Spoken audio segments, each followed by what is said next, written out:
되고, 한 달 되고, 1년 되고, 10년 되고, 오늘 하루도 우리가 아버지 하나님 천년을 사는 기분으로 하루를 살 수 있는 귀한 하루가 될 수 있도록 도와주시고, 오늘도 이 말씀을 통하여 우리에게 말씀하실 때 우리가 주의 음성을 듣는 시간 되게 하여 주옵소서. 성령께서 온전히 주장하여 주옵시고 기름 부어 주옵소서. 주 예수 그리스도의 이름으로 감사하며 기도합나이다. 아멘. 창세기 47장 창세기 47장 1절부터 보겠습니다. 요셉이 와서 파라오에게 고하여 말하기를 내 아비와 내 형제들과 그들의 양떼와 소떼와 그들의 모든 소유가 가나안 땅에서 왔는데 보소서 그들이 고센 땅에 있나이다 하고 그가 그의 형제 중 몇 사람 즉 5명을 데리고 가서 파라오에게 보이니 파라오가 요셉의 형들에게 묻기를 너희 직업이 무엇이냐 하니 그들이 파라오에게 말하기를 당신의 종들은 목자들이온데 우리와 우리의 조상들도 그러하니이다 하고 그들이 파라오에게 또 말하기를 가나안 땅에 기근이 심하여 당신의 종들은 그들의 양떼를 먹일 초장이 없기에 우리가 이 땅에 기거하러 왔나이다. 그러므로 우리가 당신께 청하오니 이제 당신의 종들이 고센 땅에 거하게 하소서 하더라.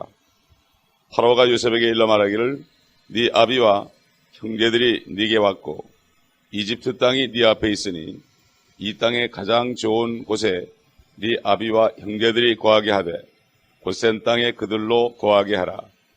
그리고 만일 그들 가운데 활동력 있는 자들이 있는 것을 네가 알면 그들로 내 가축을 돌보는 관리자로 삼으라 하더라. 요셉이 자기 아비 야곱을 인도하여 파라오 앞에 서게 하니 야곱이 파라오에게 축복해 주더라. 파라오가 야곱에게 묻기를 당신의 연세가 얼마나 되느냐 하니 야곱이 파라오에게 말하기를 내 순례길 세월이 130년이니이다. 내 생애의 세월이 짧고 험악하였으나 내 조상들의 순례 날들 곧 그들의 생애의 세월에는 미치지 못하였나이다 하고 야곱이 파라오에게 축복해주고 파라오 앞에서 나오니라. 야곱은 이제 나이가 130이 됐습니다.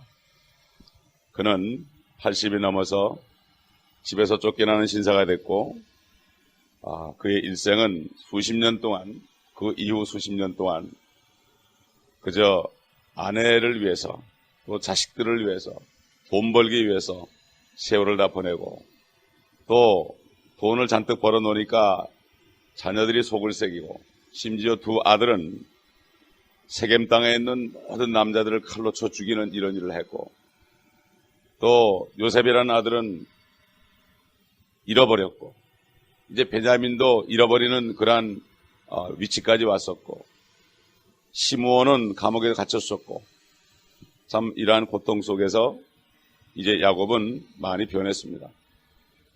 나이가 130이 됐습니다.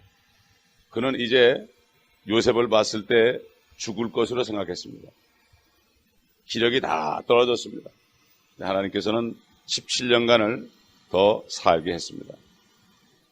이 야곱의 생애는 지금 이스라엘 민족의 생애와도 같습니다. 이스라엘 민족들이 BC 600년경부터 계속 유리방황하는 그러한 민족이 됐죠. 하나님께 범죄함으로 그들이 2000년 이상 유리하다가 1948년에 드디어 이제 지금 있는 땅을 차지했습니다. 아직도 고통 속에 있습니다. 이게 바로 야곱인 이스라엘의 모습이에요. 그리고 이들은 앞으로 이제 우리가 휴거되고 나면은 7년 환란이 올 때 그들은 엄청난 고난을 마지막으로 받습니다. 한 일해 동안 7년 동안 받습니다. 그때 적그리스도 지하에서 엄청난 고통을 받습니다. 그런 다음에 그들은 금처럼 연단된 다음에 이 야곱처럼 이제 낮아지고 하나님께 돌아올 때가 됩니다. 또 이 야곱의 생애는 지금 오늘날 예수 그리스도를 영접한 그리스도인의 생애와 같습니다. 예수 그리스도를 믿고 영접해서 구원은 받았지만 삶이 변화되는 데는 시간이 많이 걸립니다. 내 죄 때문에 또 내 욕심 때문에 우리도 야곱하고 똑같은 그러한 고통을 겪고 있고 겪어왔습니다. 누구나 인간은 똑같습니다. 하나님께서 이스라엘을 택했기 때문에 그들을 나중에 예수님이 오실 때 이 땅 전체를 통치하는 제사장 민족으로 삼기 위해서 그들을 그렇게 연단했고, 마찬가지로 지금 예수 그리스도를 영접한 그리스도인들도 주님과 동일한 형상으로 만들기 위해서 계속해서 고난 속에 집어넣는 것입니다. 용광로 속에 집어넣어서 찌꺼기를 다 제하는 거예요. 그런데 싫습니다, 그것이. 때로는 시험에 듭니다. 귀찮습니다. 그렇기 때문에 그걸 통해서 우리의 모든 찌꺼기가 다 제거되고 점과 티가 다 제거되는 거죠. 사도 바울이 데살로니가전서 5장 23절에 말씀하시기를, 주 예수께서 강림하실 때 너희 온 영과 혼과 몸이 책망할 것이 없이 보존되기를 힘쓰라. 이렇게 말씀하신 분은 믿을만 하시니 그가 또한 이루시리라. 우리가 싫어도 구원받았으면 하나님께서 우리를 붙잡고 씻겨주고 때를 밀어주고 때로는 때리고, 그래서 주님 오실 때에 정말 책망할 것이 없는 그러한 아들로 만들기 위해서 지금도 일하고 있다는 사실을 알아야 됩니다. 그러므로 우리가 어려운 일이 오고 고통이 올 때는 가만히 있으면서 다 견뎌내야 됩니다. 옆에 사람 볼 것도 없고 누구 탓할 것도 없고 가만히 있으면서 주님이 정말 나를 온전히 고쳐주고 내가 깨달을 때까지, 의와 평강의 열매가 맺을 때까지 우리는 가만히 있어야 됩니다. 오늘 우리가 주님이 오신다면 주님의 형상으로 변할 수 있겠습니까? 아직도 멀었죠. 우리는 이제 세월이 이제 얼마 남지 않았기 때문에 시간이 가면 갈수록 더 많은 고난과 어려움을 겪어야 될지 모릅니다. 그러나 이걸 통해서 우리가 변해야 됩니다. 야곱은 130살이 됐을 때 완전히 변했습니다. 옛날은 어디 가든지 자기 이익을 위해서 자기가 조금만 손해나면은 견딜 수 없는 그러한 사람이었습니다. 욕심을 부리던 사람이었습니다. 그러나 세월이 지나면서 결국 다 허무하고 다 쓸데없는 것이라는 걸 깨달은 다음에 지금 요셉이 그를 이 애굽 땅에 초대했을 때 금은 보화로 가득 씌는 수레를 보내고 많은 종들을 보내서 그를 왕처럼 모셔가지고 이렇게 오게 했지만, 그의 마음속에는 그 이집트 땅에 들어가서 이 이집트 왕에게 어떻게 잘 보이고 어떻게 해서 내가 이렇게 하겠다, 그런 속셈이 전혀 없어졌습니다. 속에 그 꾀가 없어졌습니다. 간사한 것이 없어졌습니다. 하나님께서는 우리를 내 속에 내 이익과 내가 조금만 좀 남보다 좀 더 많이 내 것을 소비하면은 안타까운 마음과 좀 억울한 마음과 이런 마음들 다 없어지고 완전히 정말 마음을 다 비워서 예수님께서 자기 자신의 마음을 비워 종의 형체로 사람의 모습으로 온 것처럼 그렇게 될 때까지 하나님은 우리를 연단하는 겁니다. 그렇게 되니까 결국은 연단하신 후에 야곱의 속에 있는 모든 거짓말과 속이는 것과 참 인간의 계략들이 다 없어진 다음에 하나님이 이집트 땅에 보냈을 때 그는 파라오 왕 앞에 당당하게 설 수 있었습니다. 굽신거리지 않았습니다. 그는 옛날에 형 에사가 죽일까봐 그 앞에 넙죽 엎드리고 나를 살려달라고, 당신을 보니까 하나님 보는 것 같다고 이랬던 사람이에요.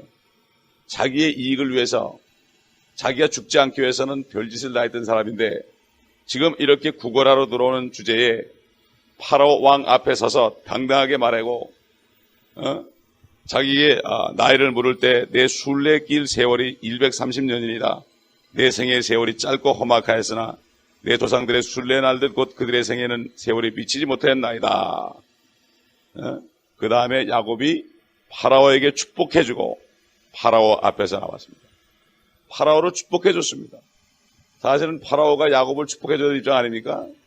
그런데 아무것도 없는 주제인데 하나님께서 세워주니까 결국 파라오를 축복해줬습니다. 하나님의 말씀에 보면은 하나님의 능하신 손 아래 겸손하라. 때가 되면 너를 높이리라고 했습니다. 능하신 손 아래 겸손하라.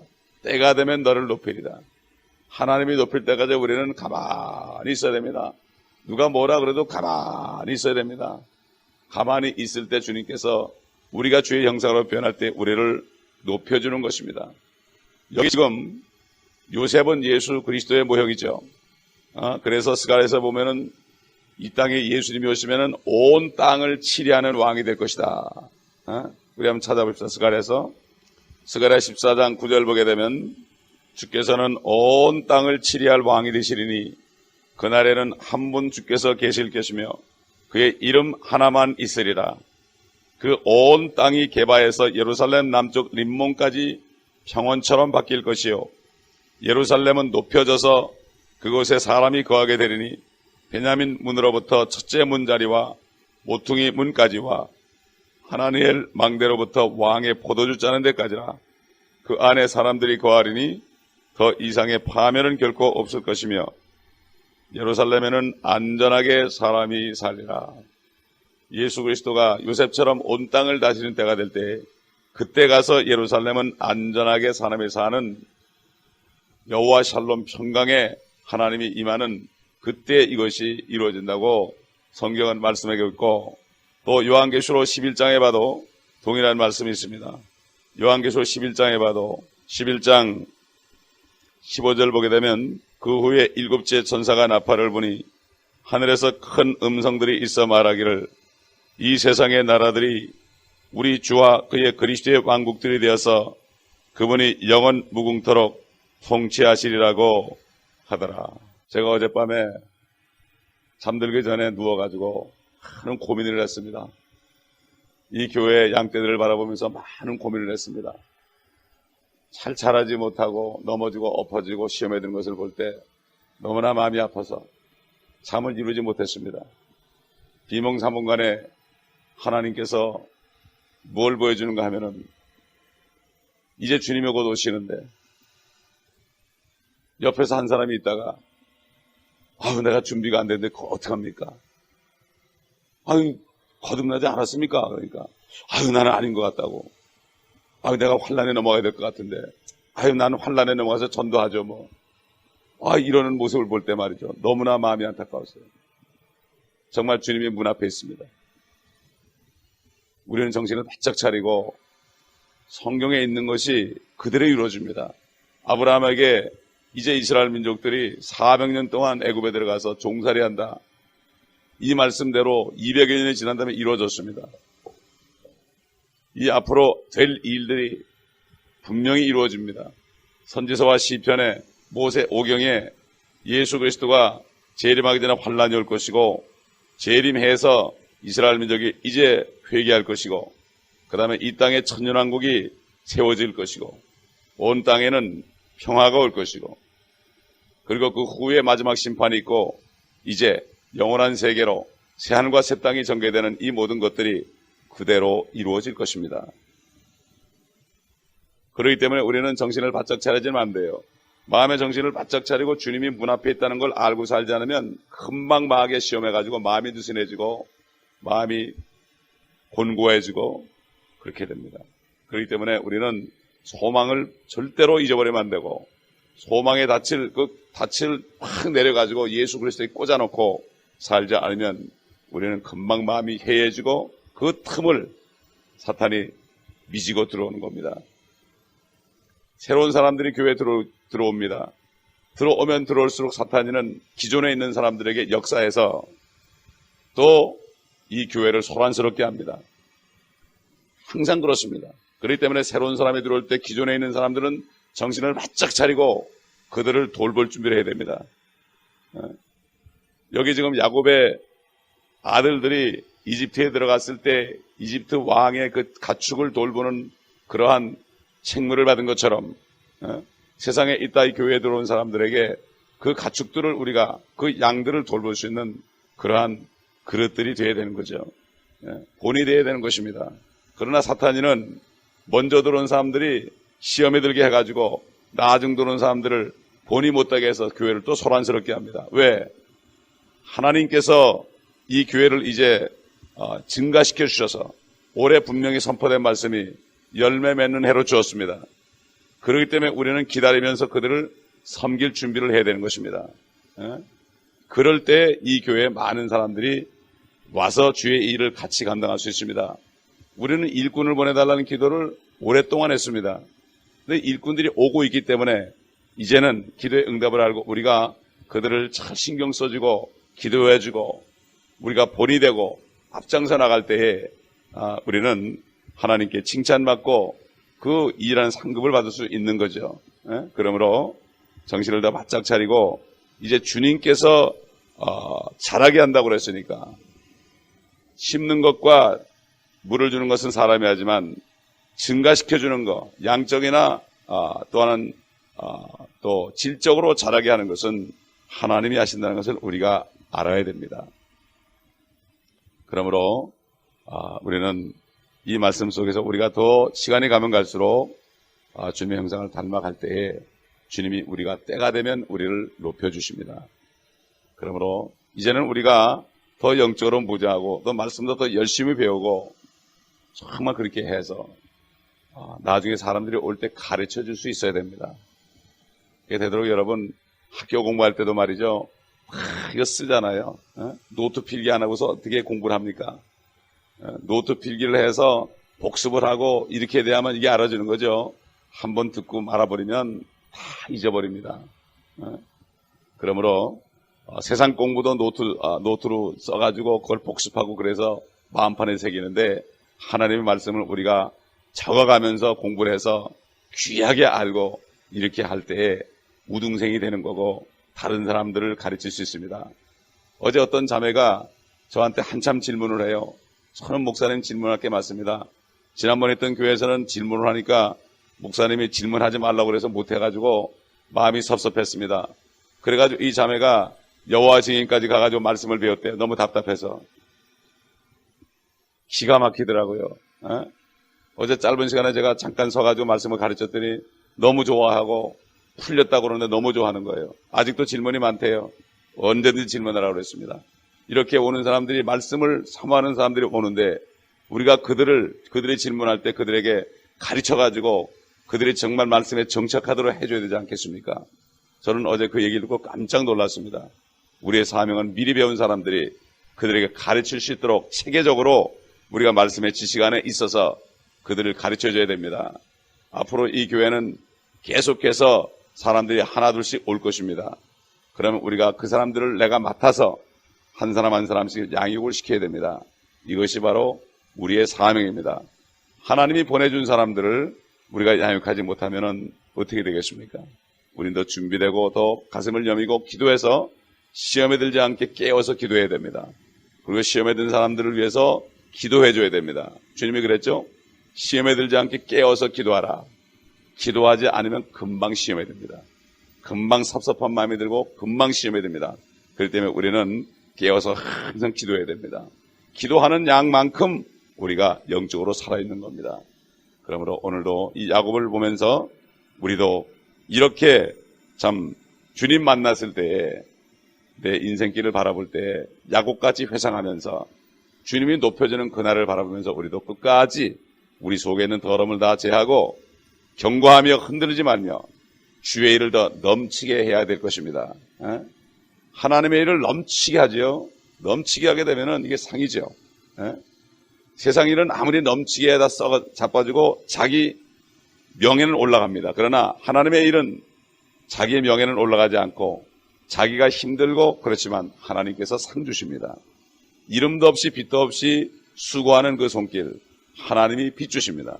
지난번에 말한 것처럼 어떤 교회에서 교회를 짓는데 권사님이 암에 걸려서 내가 죽기 전에 뭔가 주님 앞에 일을 하고 죽겠다고 그래서 새벽에 2시에 나와서 김치를 담아서 김치를 팔아가지고 수만 불을 마가지고 주님 앞에 드렸다고 그러잖아요. 아무도 못 보게. 아무도 못 보게. 목사님이 새벽에 일어났다가 그 권사님을 봤을 때 권사님이 막 소리를 치고 가겠다고 그러잖아요.